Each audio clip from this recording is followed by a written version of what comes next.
Let's go on the hotline. We have a special guest, the coach of who I call the best team in the country, the Auburn Tigers. They beat Purdue 87-69 to go to 11-1. Bruce Pearl is checking in with us from the car. Bruce, John Fanta, Randolph Childress, Rob Douster here. It's great to see you. Happy holidays, happy Hanukkah to you as well.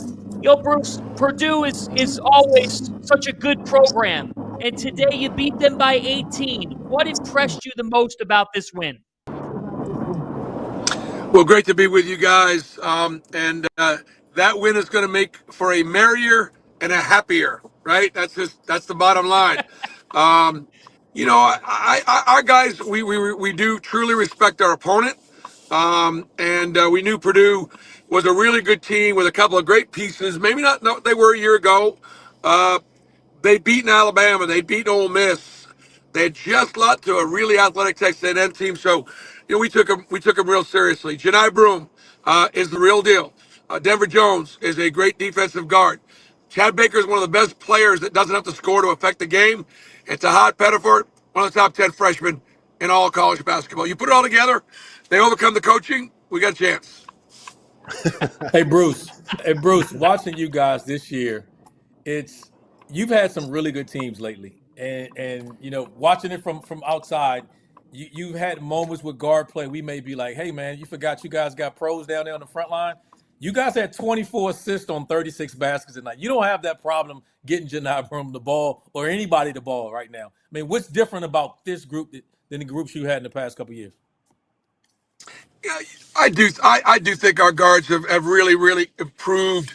I'm pulled over now. So just take a guy like Denver Jones. He's one of our leaders, and he really understands that defense affects his winning. He took the challenge of guarding Braden Smith, but when you've got three frontline guys like Janai Broome and Dylan Carwell and Cheney Johnson that can all move their feet, they can impact the ball screens and they can get back. They can switch if necessary. Miles Kelly is a 3-and-D guy. Chad Baker-Mazara is one of the best players in college basketball based on his instincts, offensively and defensively. He knows where to be. He's got great length. Todd Pettiford's improved defensively. Shakai Howard's improved defensively. So look, we recognize that if we can guard every night without fouling, we're going to control our destiny. And they're the league guys. I mean, look, I told the guys going to the game, there are 7 or 8 teams in our league as good as Purdue. That's how good our league is. Well, that's a bad sign for the rest of the league because the way you just whooped Purdue ass, the rest of the league has got to be worse. Hey, Coach, no, seriously, all jokes aside, asking you about the league. I mean, this league historically is good. Have you ever seen in all your years of coaching a league as strong as your league is right now? No. And I think Jay Bellis has talked about it going like this is unprecedented. Like in the history of college basketball, this might be the strongest league top to bottom. Like who's the worst team in our league? The worst team in our league belongs in the NCAA tournament. And we got 16 teams. And so it's going to be a grind. The teams that stay healthy, humble, hungry, and are willing to continue to get better throughout the year, those are teams that look. It doesn't matter right now if we are or aren't the best team in college basketball. It's going to matter in March. Well, one, Coach, I do think you are the best team in college basketball. You keep beating everybody by 40 points, and a lot more people are going to be on that bandwagon. And two, everyone talks about Janai. We lost at Cameron by 6. So I hear you. Make sure you tell your players that. I'll keep saying it from the outside. Everyone talks about Janai Broome. We know how good Janai Broome is. He's the front runner for Player of the Year, all these awards. I want you to talk about Dylan Cardwell because that right there, when I think of a Bruce Pearl basketball player, I think of a dude like Dylan Cardwell, a junkyard dog, man. He is. I love watching that dude. I got to imagine you love coaching him. Well, you just paid me the greatest compliment you could pay me to think that looking at a guy like Dylan Cardwell makes you think of a Bruce Pearl coach basketball team. There's no greater compliment. Dylan is one of the best defenders in college basketball. He can guard 1 through 5. When he switched out there on Braden Smith, who is analytically one of the best point guards in the game, Braden there's nothing to do with him. He was able to stay up and stay down to guard the 3. He could move his feet and stay in front. Dylan's going to play in the NBA. He's going to play in the NBA because he can defend at that level, and he moves so well. And you know what? If he don't, when he's done playing in the NBA, when he's done, he's going to be a minister. Like he is a full-time minister on our team. Knows the Bible back and forth, gives God the glory all the time, lives it, just lives that life. And so Auburn is different. We've got 5 guys right now that have already gotten their degrees. We have 4 or 5 guys that have been in the program for 4 and 5 years. It's sort of a throwback, and it's because Auburn's is a special university and a special community. We had 15,000 people in Birmingham, Alabama. When the tickets went on sale for the students, the site crashed in 20 seconds because there was so much interest. And I'm just telling you, it reminds me of SEC football. The SEC football, they travel. Our fans in this league now are starting to travel. Look at Mississippi State at Memphis. There was a bunch of people from Mississippi State in that building in Memphis today.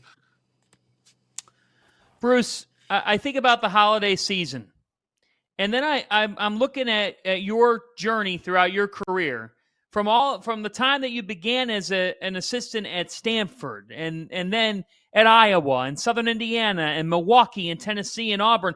And the thing that comes to my mind is, man, the amount of players and families that you've seen grow. Players into young men, into married men, into amazing lives. How much does that kind of come to light over the next couple of days when around these holidays you're hearing from players, you're hearing from your web, and how rewarding is that part of it? Guys, you're covering a great game. You're covering a great ministry. And there's nothing wrong with college basketball. The kids still want to be coached. They want to be held accountable. They want to get their degrees. What a blessing! They're finally able to be compensated the way they're for what they're worth. We've graduated 43 kids at Auburn in the last 10 years. Every now and then, my only frustration is how difficult sometimes recruiting still is. That, I'm still losing kids to great programs, and that's fine. But one of the things I told the guys when they left, and I'm going to tell you guys this, and I'm going to try to do this week. We're all going to have a Merry Christmas. I'm going to celebrate with my 4 grandchildren tomorrow, who are all going to be together for the first time. Stephen just had a beautiful baby, a week old. My daughter Jackie's got a little 3 or 4 month old. I got 2 grandbabies in Charlotte. They're all going to be at the house in Auburn tomorrow. And yet this weekend we visited a children's hospital, and I visited babies with cancer. And you wonder why are my babies healthy? Why do my babies have to get together for a great Christmas? So everybody needs to listen up. Tomorrow, Monday, you know what? You figure out who else you can help make Christmas better. It can be a tough time of the year for families that don't have it all together. And I know I'm preaching to the choir, the people that are listening to your show, and that makes the difference. We don't need to wait for the government to take the churches and the synagogues and the people of faith in this community. We got to love on each other and take care of each other. That's my wish for this holiday season. Bruce, along those lines, I do want it does make me think of this question here. Do you ever think about the concept of retirement? Yeah, I mean, here's the deal. I will retire when I lose my edge. When I can't help. Okay, that's it for me. And I'm not going to be a guy that's going to go into his 70s coaching. I'm not. You know what? As long as we're still having joy at the game, as long as I'm able to help the kids and my coaching staff, I'm going to keep coaching. And